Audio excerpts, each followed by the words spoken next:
Doors academy में आप लोगों का स्वागत है। आज के इस वीडियो में हम यूथ कंपटीशन बुक से यूपी पुलिस 2023 का जो री एग्जाम हुआ था 23 अगस्त 2024 को, उसके पहले शिफ्ट में जो भी क्वेश्चन आए थे सामान्य ज्ञान से, उन सभी को डिटेल एनालिसिस के साथ देखेंगे। ये आने वाले यूपी पुलिस के एग्जाम के लिए महत्वपूर्ण होंगे। चैनल को लाइक, शेयर और सब्सक्राइब कर लीजिए। तो शुरू करते हैं। तो यहाँ पे पहला क्वेश्चन है कि पल्लव राजवंश की राजधानी कहाँ स्थित थी। तो ये पल्लव राजवंश दक्षिणी भारत से संबंधित है। तो पल्लव राजवंश की स्थापना सिंह विष्णु ने की थी। इस वंश की राजधानी कांचीपुरम थी। और यहाँ पे जो मदुरई लिखा है तो मदुरई पांड्य राजवंश की राजधानी थी, और तंजावुर चोल राजवंश की राजधानी थी, एवं मैसूर वाडियार राजवंश की राजधानी थी। ये सभी दक्षिणी भारत से ही संबंधित है। अगला क्वेश्चन है कि वित्तीय स्थिरता बोर्ड यानी फाइनेंशियल स्टेबिलिटी बोर्ड क्या करता है। तो यहाँ पे इसका जो मतलब लिखा है वित्तीय स्थिरता बोर्ड, ये क्वेश्चन में ही लिखा है, तो जैसा इसका नाम है वैसे ही इसके काम भी हैं। तो यह वित्तीय स्थिरता सुनिश्चित करता है।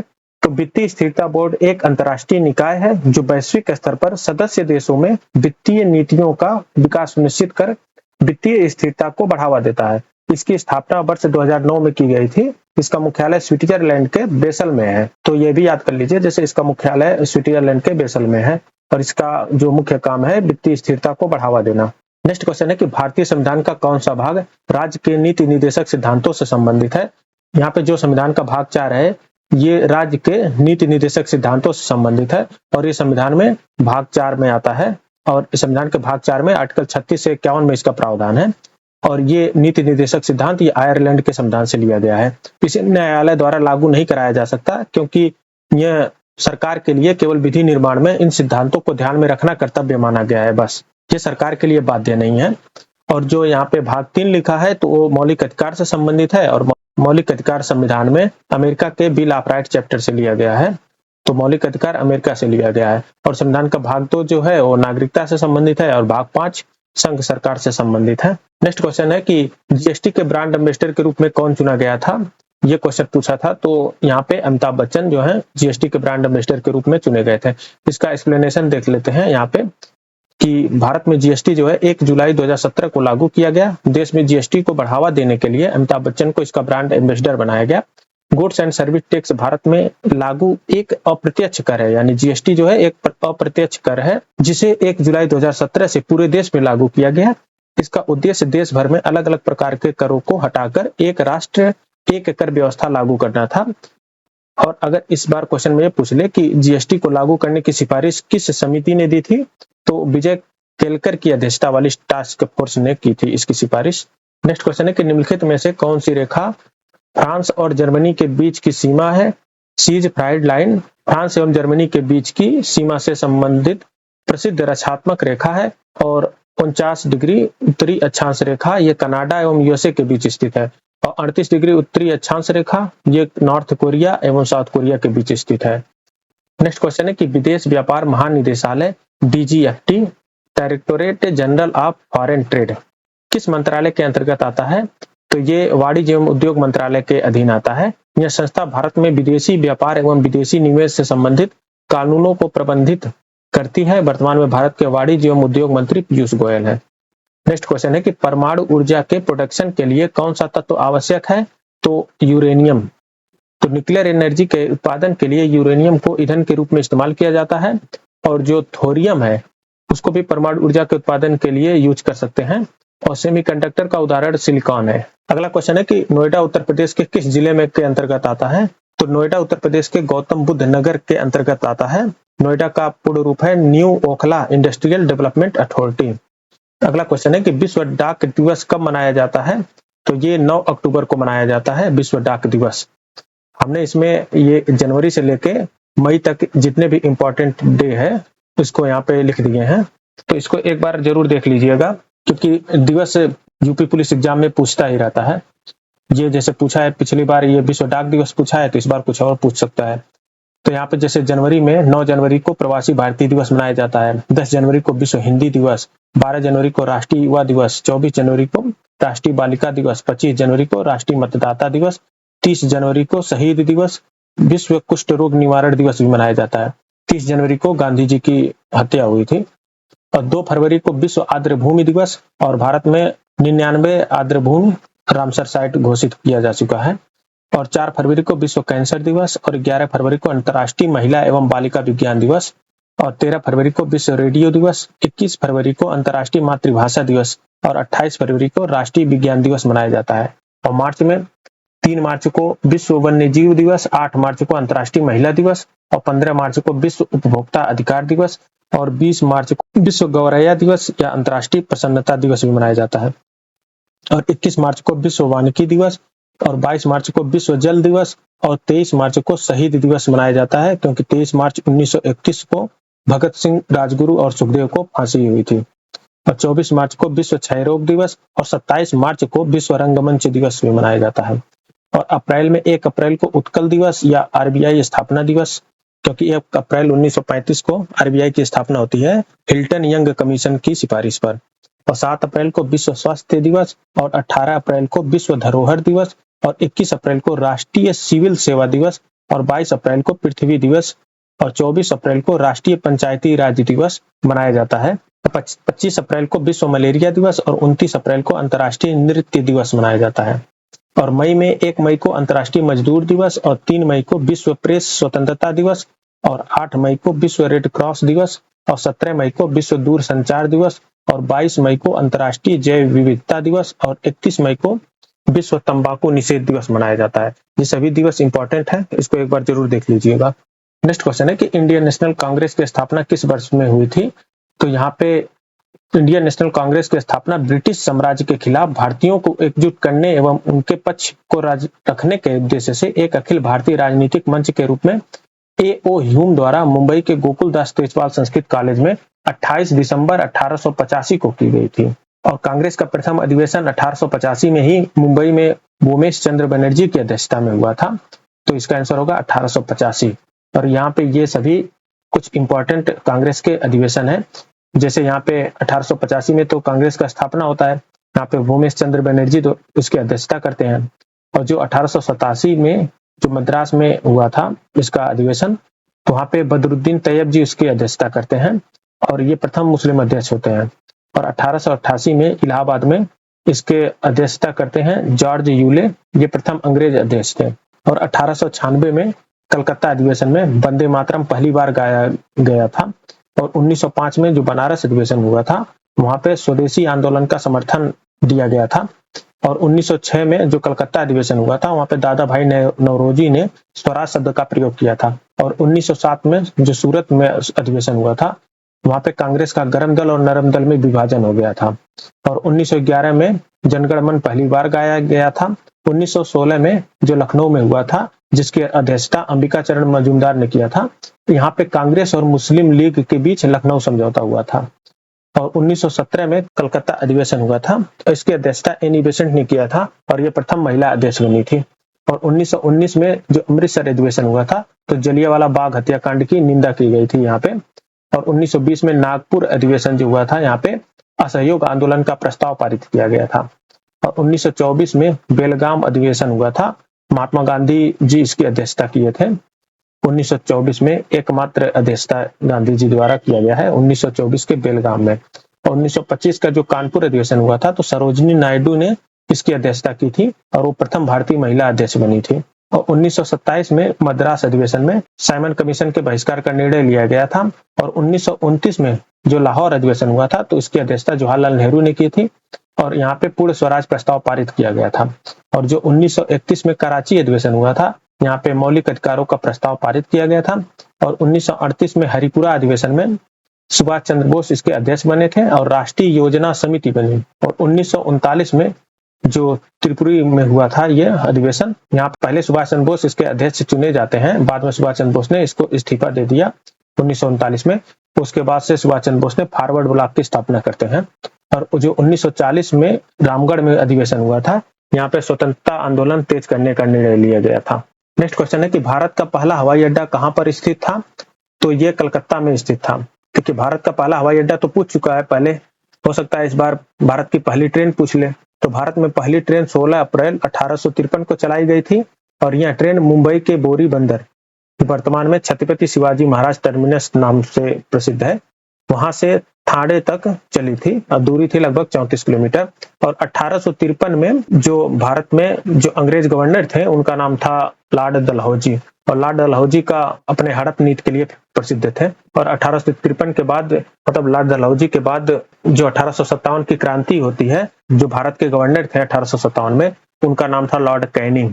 नेक्स्ट क्वेश्चन है कि दुर्भावनापूर्ण फाइलों वाली छवियों का उपयोग कर हैकर को अपने खाते की जानकारी चुराने या आपके कंप्यूटर को संक्रमित करने में मदद करने के लिए किया जाता है। क्या किया जाता है? तो उसको इमेज फिशिंग बोलते हैं। तो इमेज फिशिंग में दुर्भावनापूर्ण फाइलों वाली छवियों का उपयोग हैकर को आपके खाते की जानकारी चुराने या आपके कंप्यूटर को संक्रमित करने में मदद करने के लिए किया जाता है। नेक्स्ट क्वेश्चन है कि क्रोएशिया गणराज्य की राजधानी क्या है?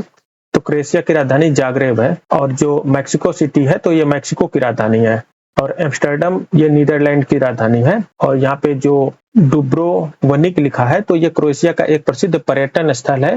नेक्स्ट क्वेश्चन है कि आतंकवाद से लड़ने में सूचना साझा करना किन तरीकों से महत्वपूर्ण हो जाता है? तो आतंकवाद से लड़ने में सूचना साझा करना अधिकारियों को संभावित खतरों को अधिक तेजी से पहचानने में सहायता करता है, ताकि वे आतंक के खिलाफ उचित कदम उठा सके। सूचना साझाकरण से विभिन्न देशों की सुरक्षा एजेंसियों के बीच समन्वय भी बेहतर होता है और आतंकवादी गतिविधियों को रोकने में मदद मिलती है। तो इस तरह यह ऑप्शन सी सही हो जाएगा। अगला क्वेश्चन है कि भारत के किस पड़ोसी देश को थंडर ड्रैगन की भूमि के नाम से जाना जाता है? तो है भूटान।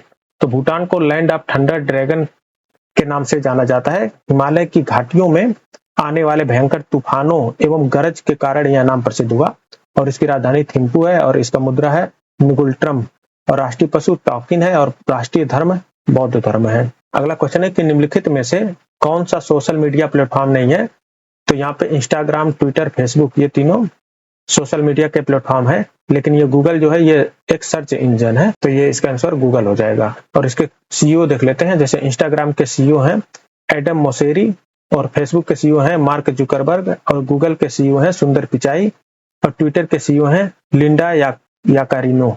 नेक्स्ट क्वेश्चन है कि निम्नलिखित में से किस प्रकार का प्रदूषण संवर्धित यानी त्वरित यूट्रोफिकेशन है? तो यहाँ पे यूट्रोफिकेशन की बात कर रहा है। तो यूट्रोफिकेशन जल प्रदूषण से संबंधित प्रक्रिया है। इसमें जलाशयों में नाइट्रोजन एवं फास्फोरस जैसे पोषक तत्वों की अधिकता के कारण शैवाल अत्यधिक बढ़ जाते हैं। इससे जल में ऑक्सीजन की कमी हो जाती है और जलीय जीवों को नुकसान पहुंचता है। इसे संवर्धित यानी एक्सेलरेटेड यूट्रोफिकेशन कहा जाता है। इसका आंसर होगा वाटर पॉल्यूशन, जल प्रदूषण से संबंधित है ये। अगला क्वेश्चन है कि 1946 के विमुद्रीकरण के दौरान आरबीआई के गवर्नर कौन थे? तो 1946 के विमुद्रीकरण के दौरान सीडी देशमुख आरबीआई के गवर्नर थे। ज्ञातव्य है कि रिजर्व बैंक ऑफ इंडिया की स्थापना हिल्टन यंग कमीशन की सिफारिश के आधार पर 1 अप्रैल 1935 को हुई थी, और इसका मुख्यालय मुंबई में है। और ऑसबॉर्न स्मिथ आरबीआई के प्रथम गवर्नर थे, और सीडी देशमुख स्वतंत्र भारत के प्रथम भारतीय आरबीआई गवर्नर थे।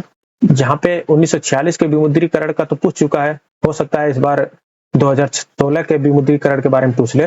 तो भारत में 2016 के विमुद्रीकरण के समय उर्जित पटेल आरबीआई के गवर्नर थे, और ये विमुद्रीकरण की घोषणा 8 नवंबर 2016 को की गई थी, और घोषणा करने वाले प्रधानमंत्री नरेंद्र मोदी थे। और बंद किए गए नोट 500 और 1000 के पुराने नोट को बंद कर दिया गया था। और उस समय आरबीआई के गवर्नर उर्जित पटेल थे, जिनका कार्यकाल 4 सितंबर 2016 से 10 दिसंबर 2018 तक रहा। तो विमुद्रीकरण के समय गवर्नर उर्जित पटेल थे। अगला क्वेश्चन है कि किस सोशल मीडिया प्लेटफॉर्म में उपयोगकर्ताओं के बीच लगातार संचार को प्रोत्साहित करने के लिए स्ट्रिक्स नामक सुविधा है? तो उपयोगकर्ताओं के बीच लगातार संचार को प्रोत्साहित करने के लिए स्नैपचैट सोशल मीडिया प्लेटफॉर्म में स्ट्रिक्स नामक सुविधा है। तो इसका आंसर है स्नैपचैट। अगला क्वेश्चन है कि पुस्तक ए लाइफ मिस स्पेंट किसके द्वारा लिखी गई थी? तो ये सूर्यकांत त्रिपाठी निराला द्वारा लिखित है। ए लाइफ मिस स्पेंट उनका आत्मकथा है। और द डिस्कवरी ऑफ इंडिया के लेखक जवाहरलाल नेहरू हैं। महादेवी वर्मा छायावाद युग की प्रमुख कवित्री थी, और मैथिली शरण गुप्त को राष्ट्रकवि कहा जाता है। नेक्स्ट क्वेश्चन है कि आसमान के नीलेपन का मुख्य कारण क्या है? तो आसमान के नीलेपन का कारण वायु के अणुओं द्वारा सूर्य के प्रकाश का प्रकीर्णन या बिखराव है, और कम तरंगदैर्घ्य वाले नीले रंग का प्रकीर्णन अधिक होता है। तो नीले रंग में कम तरंगदैर्घ्य है, इसलिए इसका बिखराव ज्यादा होता है। इसी कारण वायुमंडल में नीला प्रकाश अधिक फैलता है और आकाश नीला दिखाई देता है। तो इसका कारण है कि सूर्य के प्रकाश का प्रकीर्णन। अगला क्वेश्चन है कि रमन सुब्बा राव जिसका हाल ही में निधन हो गया किस खेल से जुड़े थे? तो वो क्रिकेट से जुड़े थे। वो इंग्लैंड क्रिकेट टीम के लिए टेस्ट क्रिकेट खेले थे। और इस समय जो प्रेजेंट में पूछ सकता है इस बार, तो जैसे धर्मेंद्र की डेथ हो गई, तो धर्मेंद्र को भारतीय सिनेमा में योगदान के लिए कई बड़े पुरस्कार मिले। तो इनको पद्म भूषण मिला था वर्ष 2012 में, और film fair life time achievement award मिला था 1997 में, और वर्ष 2026 में मरणोपरांत पद्म विभूषण इनको मिला है इस साल मरणोपरांत। अगला क्वेश्चन है कि प्रायद्वीपीय भारत की सबसे लंबी नदी का नाम क्या है? तो गोदावरी नदी को प्रायद्वीपीय भारत की सबसे लंबी नदी कहा जाता है। इसे दक्षिण भारत की गंगा भी कहा जाता है। इनका उद्गम स्थल है नासिक के पास त्र्यंबकेश्वर स्थित ब्रह्मगिरी पहाड़ी, और इसकी लंबाई लगभग 1465 किलोमीटर है। यह महाराष्ट्र, तेलंगाना, आंध्र प्रदेश, मध्य प्रदेश और उड़ीसा से होकर बहती है। और गोदावरी नदी के सहायक नदियां हैं इंद्रावती, प्रवरा, मंजीरा, साबरी एवं प्राणहिता। नेक्स्ट क्वेश्चन है कि NHRC का पूर्ण रूप क्या है? तो national human right commission India. राष्ट्रीय मानवाधिकार आयोग का गठन 12 अक्टूबर 1993 को हुआ था। इसका गठन protection of human right act 1993 के तहत किया गया। इसका मुख्यालय न्यू दिल्ली में स्थित है, और इसका उद्देश्य देश में मानवाधिकारों की रक्षा एवं संरक्षण करना है। अगला क्वेश्चन है कि वर्ष 1985 को कौन सा अंतर्राष्ट्रीय वर्ष घोषित किया गया था?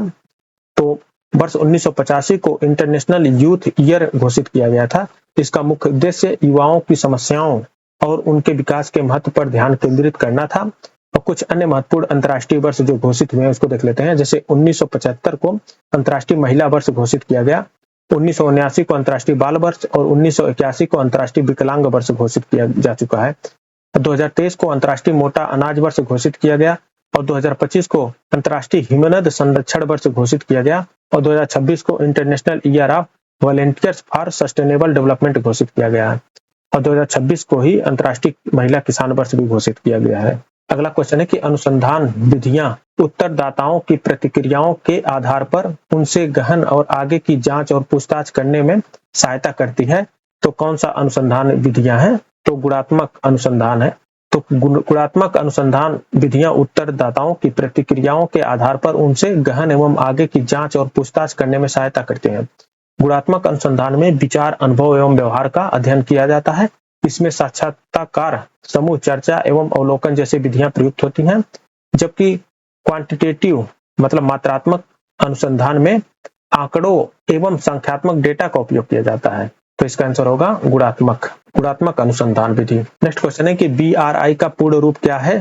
तो बेल्ट एंड रोड इनिशिएटिव इसका पूर्ण रूप है। इसकी शुरुआत चाइना ने 2013 में की थी। इसे शी जिनपिंग ने शुरू किया था। इसका उद्देश्य एशिया, यूरोप और अफ्रीका के देशों के बीच अवसंरचना को बढ़ाना है। इसमें सड़क, रेल, बंदरगाह और ऊर्जा परियोजनाओं का विकास शामिल है।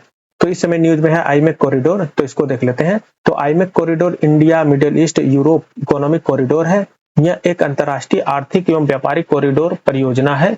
इसकी घोषणा वर्ष 2023 में G20 न्यू दिल्ली समिट के दौरान की गई थी। और आईमेक का उद्देश्य भारत, मध्य पूर्व और यूरोप के बीच व्यापार को बढ़ावा देना है। रेलवे, बंदरगाह, ऊर्जा एवं डिजिटल कनेक्टिविटी विकसित करना है, और वैश्विक सप्लाई चेन को मजबूत करना है। इस परियोजना में शामिल प्रमुख देश हैं इंडिया, सऊदी अरब, यूनाइटेड अरब अमीरात और Israel, France, Germany, Italy, United state और यूरोपियन यूनियन। ये इंडिया से शुरू होकर इटली तक जाती है ये कॉरिडोर। नेक्स्ट क्वेश्चन है कि विशिष्ट व्यक्तियों को उस संगठन की सुरक्षा को खतरे में डालने की कोशिश करता है जिसके लिए वे काम करते हैं। तो यहाँ पे क्या लिखा जाएगा? तो स्पीयर फिशिंग में किसी संगठन के विशेष व्यक्तियों को निशाना बनाकर उनकी गोपनीय जानकारी चुराने या संगठन की सुरक्षा को खतरे में डालने की कोशिश की जाती है। यह सामान्य फिशिंग से अधिक लक्षित हमला होता है। इसमें नकली ईमेल, लिंक या संदेश भेजे जाते हैं। इसका उद्देश्य पासवर्ड, बैंक जानकारी या गोपनीय डेटा प्राप्त करना होता है। तो ये साइबर क्राइम से संबंधित है। नेक्स्ट क्वेश्चन है कि पहली बार राष्ट्रीय कृषि नीति कब घोषित की गई थी?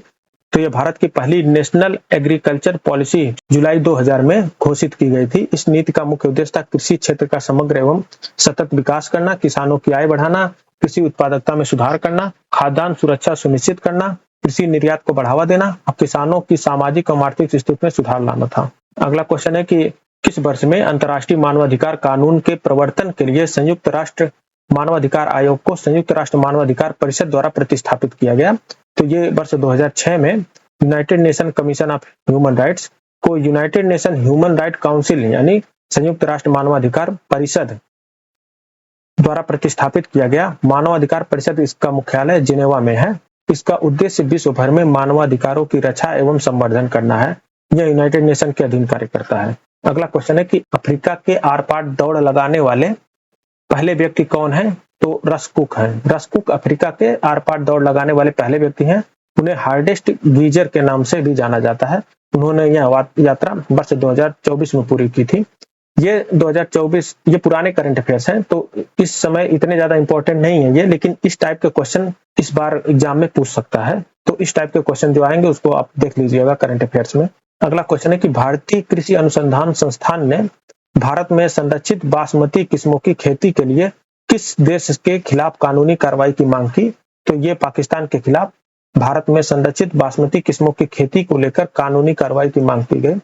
तो यहाँ पे Indian agriculture research institute Bharat का प्रमुख कृषि अनुसंधान संस्थान है और Indian council of agriculture research की स्थापना 16 जुलाई 1929 को हुई थी और इसका मुख्यालय नई दिल्ली में स्थित है। अगला क्वेश्चन है कि कौन सा भारतीय राज्य अपनी अनूठी वर्ली चित्रकला के लिए जाना जाता है? तो ये महाराष्ट्र है। तो वर्ली पेंटिंग के लिए महाराष्ट्र प्रसिद्ध है। यह चित्रकला विशेष रूप से दीवारों पर बनाई जाती है और अन्य प्रमुख चित्रकला एवं संबंधित राज्य देख लेते हैं। जैसे मधुबनी पेंटिंग से संबंधित है बिहार का मिथिला क्षेत्र, और ये कांगड़ा पेंटिंग से संबंधित है हिमाचल प्रदेश, और फुलकारी से संबंधित है पंजाब, और कालीघाट पेंटिंग से संबंधित है वेस्ट बंगाल, और कोलम से तमिलनाडु। नेक्स्ट क्वेश्चन है कि चिकनकारी एक पारंपरिक कढ़ाई शैली है जिसकी उत्पत्ति उत्तर प्रदेश के किस शहर में हुई थी? तो ये लखनऊ से संबंधित है चिकनकारी से। चिकनकारी एक पारंपरिक कढ़ाई शैली है जिसकी उत्पत्ति लखनऊ से हुई थी और चिकनकारी का संबंध मुगल काल से माना जाता है। यह कला विशेष रूप से कपड़ों एवं दरबारी परिधानों पर की जाती थी। धीरे धीरे यह लखनऊ की सांस्कृतिक पहचान बन गई। चिकनकारी में सफेद धागों से महीन कढ़ाई की जाती है। अगला क्वेश्चन है कि महासागरीय अम्लीकरण का प्राथमिक कारण क्या है? तो महासागरीय अम्लीकरण का प्राथमिक कारण समुद्री जल द्वारा कार्बन डाइऑक्साइड का अवशोषण है। जब कार्बन डाइऑक्साइड महासागरों में घुलती है तब वह जल के साथ मिलकर कार्बोनिक अम्ल बनाती है। जैसे यहाँ पे कार्बन डाइऑक्साइड और प्लस ये H2O, तो H2CO3 पे कार्बोनिक एसिड बन रही है। इससे समुद्री जल का पीएच कम हो जाता है और समुद्री जीवों विशेषकर प्रवाल भित्तियों एवं शंख घोंघों पर नकारात्मक प्रभाव पड़ता है। नेक्स्ट क्वेश्चन है कि द स्कारलेट लेटर किसने लिखी? तो द स्कारलेट लेटर पुस्तक के लेखक नथानिएल हॉथॉर्न है। इस उपन्यास में एक ऐसी लड़की की कहानी है जो बिना शादी के एक बच्चे को जन्म देती है। इसके बाद वह पश्चाताप करती है और सम्मान प्राप्त करने का प्रयास करती है। नेक्स्ट क्वेश्चन है कि जून 2024 तक संघ गृह मंत्रालय का प्रमुख कौन है? तो जून 2024 तक ये मिनिस्ट्री ऑफ होम अफेयर के प्रमुख अमित शाह थे और नवगठित 18वीं लोकसभा में भी संघ गृह मंत्रालय एवं मिनिस्ट्री ऑफ कोऑपरेशन के प्रमुख अमित शाह ही हैं और Rajnath Singh ministry of defence के प्रमुख हैं। तो मंत्रालय से भी क्वेश्चन यूपी पुलिस में पिछली बार पूछा था।